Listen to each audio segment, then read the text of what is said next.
Amados, eu quero compartilhar algo que o Senhor colocou no meu coração nessa noite. E nós estamos vivendo um tempo de muita tecnologia, muita correria. E às vezes nós entramos nesse ativismo, nessa correria, e às vezes acabamos nos dispersando de algumas coisas, nos distraindo com algumas coisas. Um exemplo que podemos ver que tem pessoas que nós conversamos com ela há muito tempo ou passa pouco tempo lendo a Bíblia. Mas no celular, se for ver, às vezes fica 4, 5 horas no celular. É uma distração. Existem distrações que nos faz ficar bem. Existem distrações que nos traz alegria. Mas também existem distrações que nos traz consequências. Distrações que às vezes precisamos gastar dinheiro. Distrações que às vezes são irreversíveis. Eu me lembro uma vez que eu me distraí em questões de segundo. Eu olhei no retrovisor do carro, não vinha carro nenhum na rua que eu estava. Quando eu abri a porta, um Corolla 2017 levou minha porta. Lembra, pastor? Segundos de distração. Me custou muito caro. E foi justamente uma fase que eu estava, né, amor? Desempregado. E Deus sabe de todas as coisas. Graças a Deus, Deus levantou os anjos, nos ajudou. E para a honra e glória do Senhor, estamos aqui hoje, firme e forte. Mas existem distrações que, talvez pessoas que se distraíram, aconteceu algo sério, que não teve reversão. E muitos outros tipos de distração. E nessa noite eu quero literalmente trazer essa palavra a você, para que você venha verdadeiramente olhar para o teu coração, para que veja se há alguma distração em teu coração. Se há alguma distração que você tem tido e não tem percebido. Porque a realidade é uma só. Satanás, ele é especialista em tentar nos distrair. Ele é especialista em querer que nós venhamos nos distrair, fazer o que não é para fazer e deixar de fazer aquilo que é para fazer. E como eu sempre digo, se nós, cristãos, temos um propósito e nós não executamos esse propósito, isso vai ser cobrado de nós. Talvez lá na frente podemos pagar um preço muito alto por isso. E as distrações, na realidade, elas servem para nos tirar do propósito. E essa distração que eu falo é literalmente a distração a qual nós vivemos como cristão. A distração que às vezes nós não oramos, nós deixamos de buscar o Senhor, o amor vai se esfriando, o tempo vai passando, as coisas vão acontecendo e às vezes estamos paralisados no mesmo lugar há mais de 10 anos. E a distração na realidade ela vem justamente para tirar o propósito. E quando estamos fora do propósito, nos afastamos de Deus. E a consequência disso é que quando nos afastamos de Deus, percebemos que nos distanciamos da Tua presença. Então perdemos a sensibilidade, deixamos de fazer a vontade de Deus e começamos a fazer segundo a nossa vontade. E aí é um grande perigo, irmãos. É um grande perigo nós fazermos a nossa vontade. Porque quando nós damos lugar a fazer as nossas vontades, os nossos desejos, nós abrimos brechas. Por quê? Porque é muito fácil entrar o pecado. E o que nos separa de Deus? O pecado. Só existe uma coisa que nos separa de Deus. É o pecado. Sabe, John Piper, ele fala algo que eu achei incrível. Ele diz assim: se Cristo for removido do seu coração, nem o universo inteiro poderia preencher o vazio criado. tamanho é a lacuna que fica em nosso coração sem a presença do Criador, sem a presença de Deus em nosso coração. Mas interessante que quando nós estamos em uma condição a qual nós nos distraímos, nós pecamos, Deus é misericordioso, porque Ele nos ama, para nos perdoar e nos trazer de volta na presença dEle.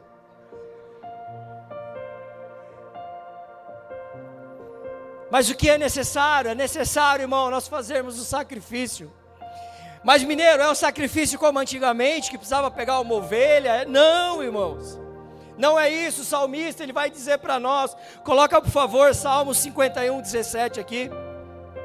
O salmista, ele vai nos ensinar um segredo, a qual nós, quando chegamos a esse estágio, chegamos a essa condição, nós temos uma chave, nós temos uma atitude, a qual nos dá acesso ao Senhor. E ele diz assim: os sacrifícios que agradam a Deus são um espírito quebrantado, um coração quebrantado e contrito. Ó Deus, não despreza. O Senhor não resiste um coração aquebrantado. O Senhor não resiste um espírito aquebrantado. Ainda que nós venhamos chegar a um estágio desse, mas se nós verdadeiramente nos arrependermos, se ficar aquebrantado de espírito e aquebrantar o nosso coração, reconhecer o nosso estágio, abrir o nosso coração a Ele, Ele é apto a nos perdoar. Sabe por quê? 2 Crônicas 7,17, Ele vai dizer 2 Crônicas 7,14, Ele vai dizer: e se meu povo, que se chama pelo meu nome, se humilhar e orar e buscar a minha face, se converter dos seus maus caminhos, então ouvirei dos céus e perdoarei os seus pecados e sararei a sua terra. Eu quero dizer uma palavra profética aqui nessa noite para vocês, que o Senhor nessa noite não está aqui somente para sarar terras, não está aqui somente para te perdoar, mas a continuação do versículo, o Senhor diz assim: agora estarão abertos os meus olhos e atentos os meus ouvidos à oração feita neste lugar. Quem crê nisso?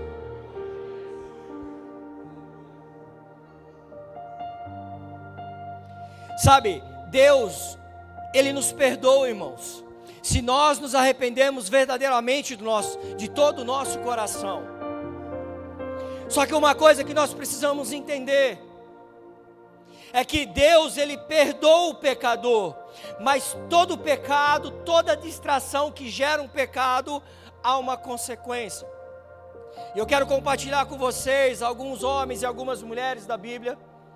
Talvez o Espírito Santo vai falar ao teu coração em algumas coisas. Eu não sei qual é a forma que o Espírito Santo vai falar ao teu coração, mas que Ele vai falar com você nessa noite, Ele vai. E eu não tenho dúvida disso, porque a maneira que a palavra vai sendo liberada, Deus vai colocando aos teus ouvidos conforme a vontade dEle. Aleluia.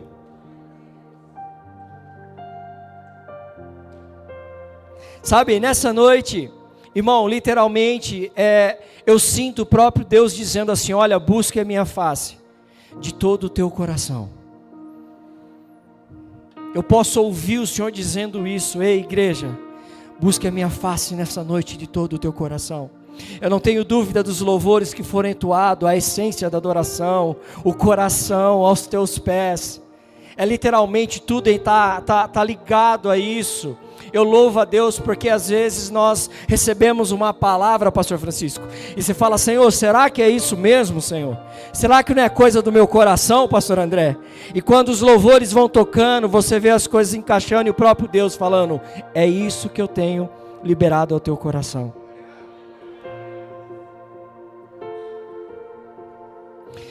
E nós precisamos entender que cada um de nós, nós podemos estar carregando um bom tesouro ou um mau tesouro. Mas por que está dizendo isso, pastor Cris? Lucas 6,45, ele vai dizer assim: o homem bom do bom tesouro do seu coração tira o bem, e o homem mau do mau tesouro do seu coração tira o mal, porque da abundância do seu coração fala a sua boca. Outras versões que alguns de nós conhecemos bem, a boca fala do que o coração está cheio. E a minha pergunta para você nessa noite é: como está o teu coração nessa noite? Sabe, nós temos visto esse tempo acontecendo, muitas coisas acontecendo, principalmente com nós cristãos, que a gente olha e fala: Jesus, se Jesus voltar hoje, irmãos, muitos de nós ficaremos, por causa do coração. Eu pergunto para você nessa noite, se Jesus voltar nessa noite, antes de eu terminar essa pregação, essa ministração que o Senhor vai liberar, porque eu tenho certeza que se Jesus for voltar nessa noite, vai ser depois, porque o Senhor te trouxe aqui, não foi para que você se perca, mas para que você seja salvo. Mas se Ele voltasse antes, qual seria o teu lugar? No céu ou lá? Porque, irmãos, o Senhor, Ele só quer o nosso coração. A lâmina dessa semana do GCDs, ele falou sobre transformação de dentro para fora, assim como aquele homem que estava no tanque, 38 anos sofrendo. É literalmente isso que o Senhor quer. É que às vezes nós queremos uma transformação de fora para dentro, mas o Senhor não é assim. O Senhor fala: ei, primeiro é dentro, depois é fora. O Senhor não quer que seja por aparência, mas Ele quer que seja verdadeiramente o teu coração. Para que quando Ele olhar de lá de cima, olhar para o pastor Gleick e falar assim: bom, deixa eu dar uma olhada, é esse coração que eu quero derramar sobre a vida da minha igreja nessa noite. Um coração puro, um coração contrito, um coração obediente, um coração que se arrepende. Irmãos, nós sabemos que todos nós somos falhos, somos pecadores, mas todos os dias nós lutamos contra o pecado. Todos os dias nós lutamos, pedimos perdão e procurando acertar todos os dias a nossa vida, porque nós temos um advogado fiel, nós temos um Pai que cuida da gente, nós temos o Espírito Santo que intercede através de gemidos inexprimíveis por nós. Ainda que nós não sabemos orar, o Espírito Santo intercede por mim e por você. Ainda que às vezes uma palavra liberada, meio sem sentido que você fala, o Espírito Santo está entre você e o Senhor dizendo: Pai, não é isso que ela está dizendo, não é isso que Ele está dizendo, mas eu sei o que ele precisa, eu sei o que ela precisa. Pai, libera sobre a vida dele, libera sobre a vida dela.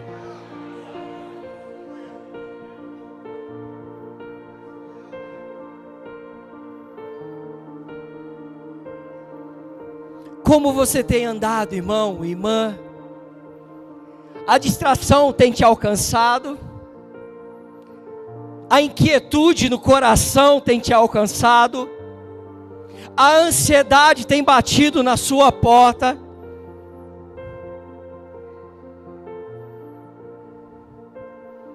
Sabe, nós vemos um homem na Bíblia que toda vez eu falo dele, não tem como não falar. Um homem segundo o coração de Deus. Davi, um rei que foi eleito pelo Senhor, um escolhido pelo Senhor. E Davi, quando ele se distrai com Betseba. Ele peca. Ele se distancia de Deus. Mas, pastor Cris, como que ele se distancia de Deus, irmãos? O profeta Natan vem para abrir os olhos de Davi. Ei, esse cara é você. Porque quando ele fala para Davi, e conta toda a história da ovelha e tal, e Davi fala assim, ele fala assim: esse cara precisa morrer. E o profeta Natan fala: cara, esse cara é você, Davi. Qual é a atitude de Davi? Davi vai lá, se arrepende, o coração dele entrega diante do Senhor e fala: Senhor, verdadeiramente, Senhor, tira tudo que eu tenho, mas só não me tira a tua presença. Porque o que nos separa de Deus é o Davi pecou. Natã precisou trazer a realidade para Davi de volta, para trazer o arrependimento. E quando nós vemos que Davi pecou, Deus perdoou? Sim ou não? Sim, mas houve uma consequência. E qual foi a consequência? Davi, além de pecar, Davi manda matar Urias, o esposo de Betseba. Olha a ponto que Davi chega. Só que pela atitude dele, que Davi teve, pela distração que ele teve, pelo pecado que gerou, pela morte que carregava em suas mãos o sangue de Urias, Davi pagou muito caro por isso. Deus perdoou Davi, mas ele pagou muito caro. Por quê? Porque Davi tinha a morte de Urias sobre a vida dele. Mas sobre Davi, houve 4 mortes sobre a vida de Davi. Por quê? A criança morre. Aminon, filho de Davi, foi assassinado por Absalão. Absalão foi assassinado por Joabe. E Adonias foi morto por ordem de Salomão. Olha a desgraça que veio sobre a vida de Davi. Tem consequência, sim ou não? Quando nós olhamos o livro de Juízes, nós vamos ver um homem chamado Sansão. A Bíblia diz que era um homem muito forte, que fosse igual a ele não existia, porque o Espírito de Deus se apoderava sobre a vida dele. Era um homem separado para Deus, nazireu, um homem que foi levantado para governar e governou durante 20 anos sobre o povo de Israel, para livrar o povo de Israel dos filisteus. Mas em um determinado momento, Sansão se distrai. Por quê? Com o desejo do teu coração. Sansão se distrai com Dalila, a ponto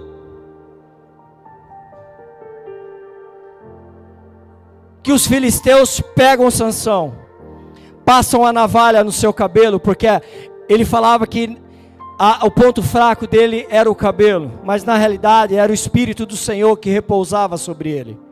Mas quando eles tiram o cabelo, eles conseguem prender Sansão. Houve uma consequência, eles arrancam os olhos de Sansão, levam Sansão lá para dentro do palácio e colocam ele sentado na moinha para fazer força. Mas a Bíblia diz que o tempo vai passando e o cabelo de Sansão vai crescendo novamente. E Sansão faz o que neste momento? Sansão busca ao Senhor. Sansão fala com o Senhor em uma oração sincera do teu coração. E ele fala assim: Senhor, me dá força pela última vez. Pela última vez. Quando nós olhamos para Sansão, Sansão era tão forte que ele chegou a matar mais de 1000 filisteus com uma queixada de uma jumenta. Mas naquele momento ele estava frágil, fraco, sem o Espírito do Senhor. E ele ora e pede: Senhor, pelo menos mais uma vez, Senhor. A última vez eu te peço, Senhor. E a Bíblia vai dizer que o Senhor vem com o Espírito novamente. Ele abraça um dos pilares com o braço direito. Abraça o outro pilar com o seu braço esquerdo. Ele se inclina para frente. E a Bíblia vai dizer que ele derruba os pilares. E matou mais de 3.000 filisteus naquele dia, junto com a tua própria vida.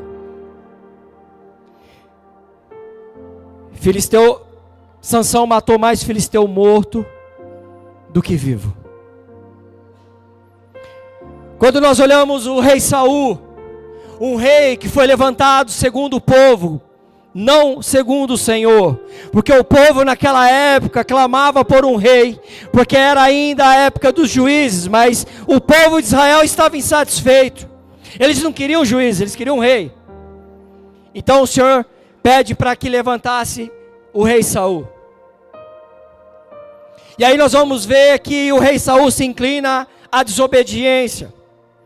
O Senhor dá uma ordem para que ele fosse aos amorreus e destruísse todos eles. Tudo que tinha lá, os animais, tudo, extinguisse aquela raça, aquele povo.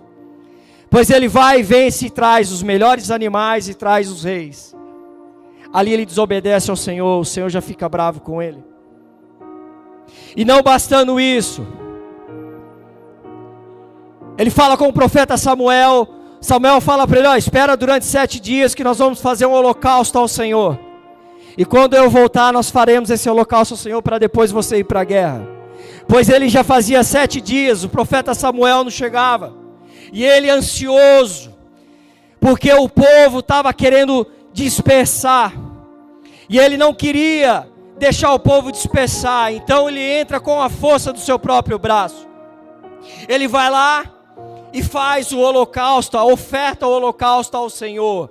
Ou seja, ele era rei e não sacerdote. Ele, por mais que ele seja rei, mas ele tinha que respeitar o que Samuel carregava.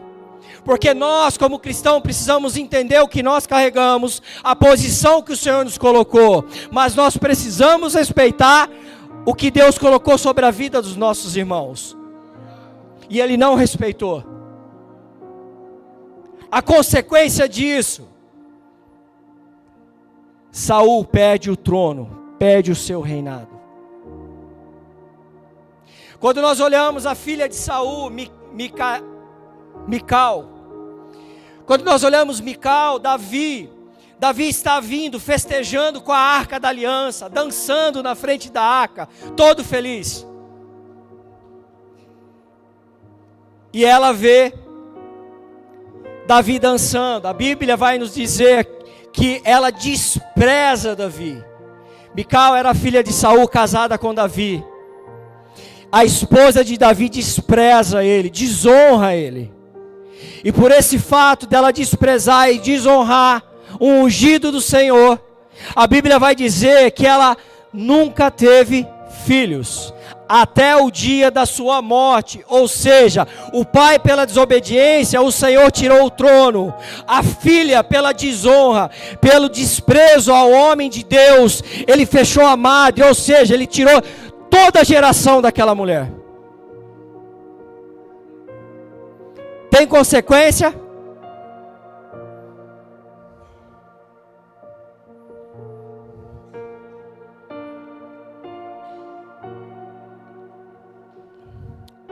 O que tem distraído o teu coração? Talvez você vai estar aqui nessa noite e falar assim: mas pastor, eu estou de boa, eu só trabalho, eu sirvo bem a obra. Glória a Deus, irmãos, nós precisamos servir a obra do Senhor. Quando nós servimos a obra do Senhor, nós estamos proclamando o reino, estamos servindo ao reino. Mas isso me faz lembrar de Marta. Sabe qual é o significado do nome Marta? Sabe, pastor Francisco, que chama dona de casa. O significado de Marta no hebraico é dona de casa. E a Bíblia vai dizer que Jesus está em sua casa. Marta está lá preparando, fazendo o melhor, só trabalhando. Enquanto Maria está aos pés de Jesus só adorando.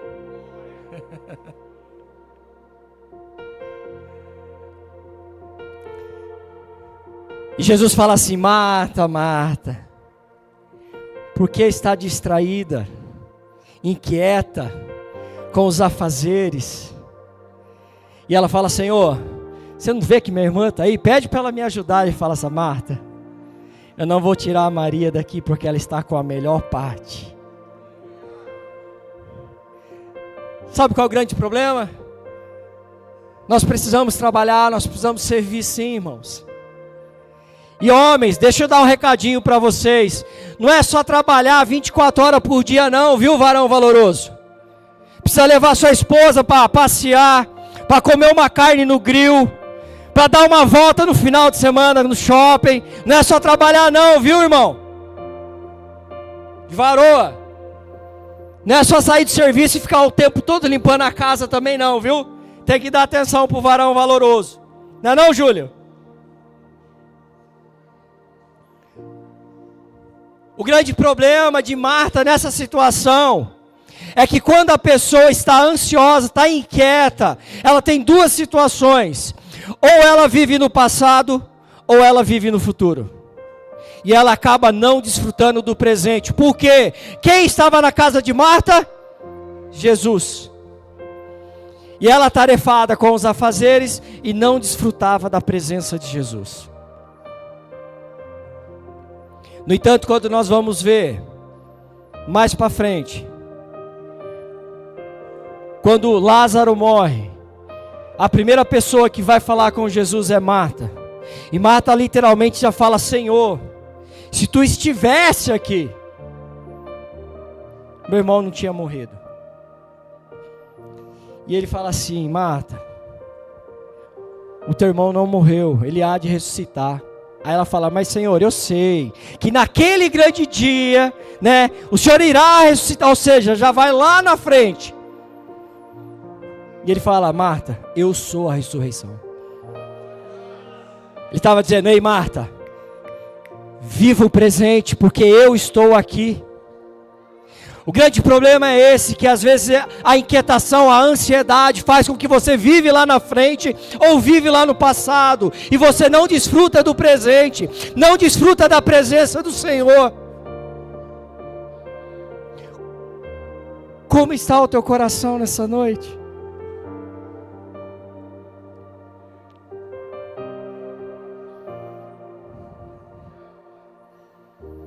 Aleluia.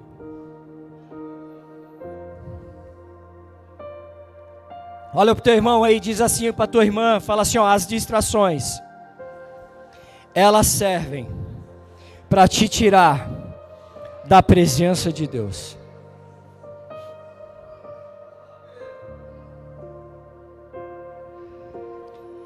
E como está o teu coração nessa noite, meu irmão e minha irmã?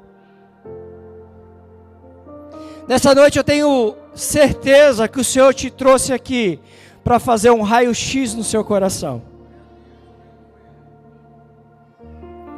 O Senhor te trouxe aqui nessa noite literalmente para fazer um raio-x em teu coração.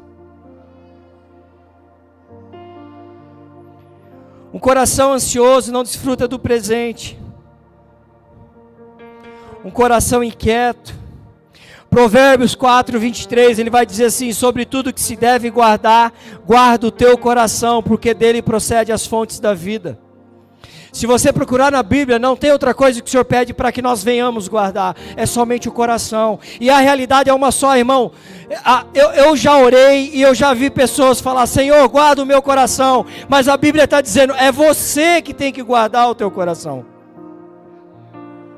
Se o Senhor está dando esse alerta, nós precisamos entender que tem um motivo. Mateus 6,21 ele vai dizer: porque onde estiver o vosso tesouro, ali estará o teu coração. Aleluia. Alguém pode dar um aleluia aí, irmãos? Glória a Deus. Estou tentando achar um versículo. Olha o que Jeremias vai dizer para nós. Jeremias 17, 9 e 10, ele diz assim: enganoso é o coração, mais que todas as coisas, e perverso, quem o conhecerá? Eu, o Senhor, esquadrinho o coração e provo os pensamentos, e isso para dar a cada um segundo os caminhos e segundo o fruto das suas ações.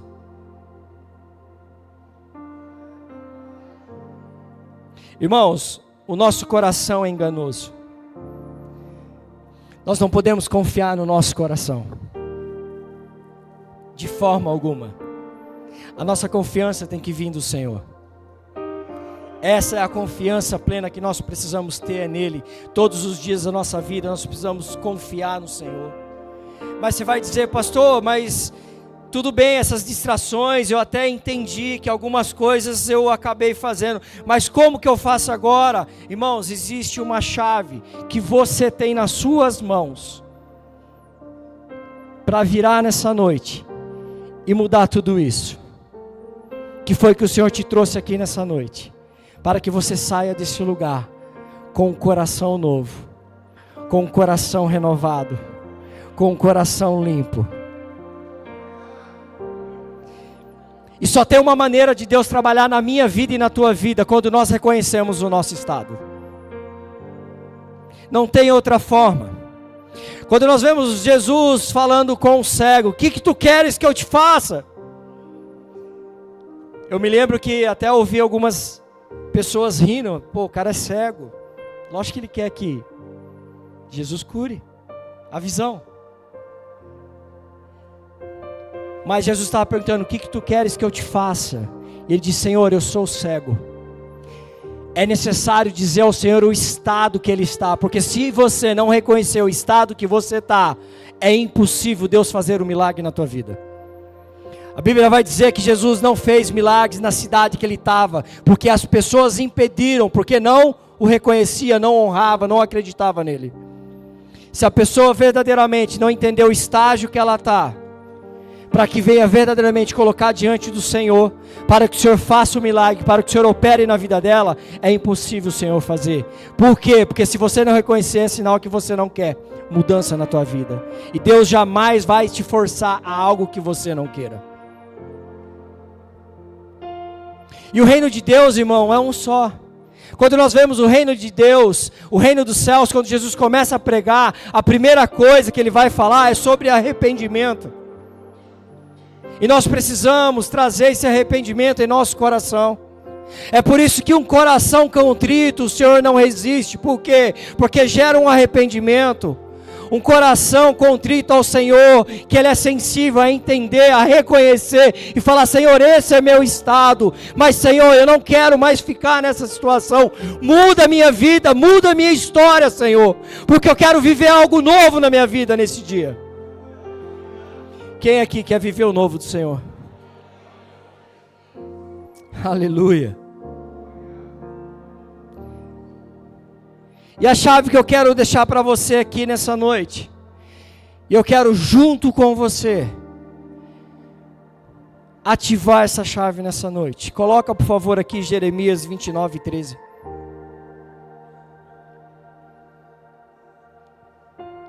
O louvor pode subir.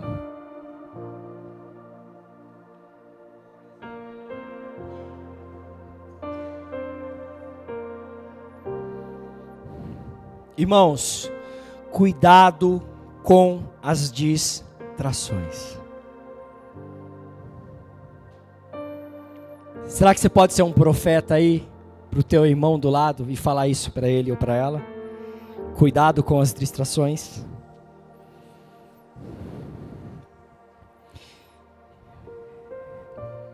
Achou Jeremias? Jeremias 29:13 diz assim. Todo mundo pode ler comigo no 3? 1, 2, 3.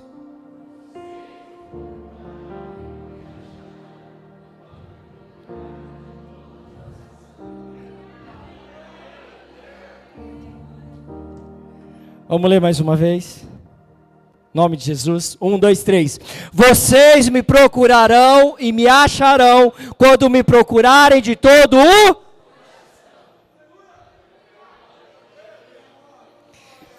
Irmão, o Senhor está entregando a chave está com você. Cadê os que querem procurar o Senhor nessa noite de todo o teu coração? Se coloque de pé em nome de Jesus.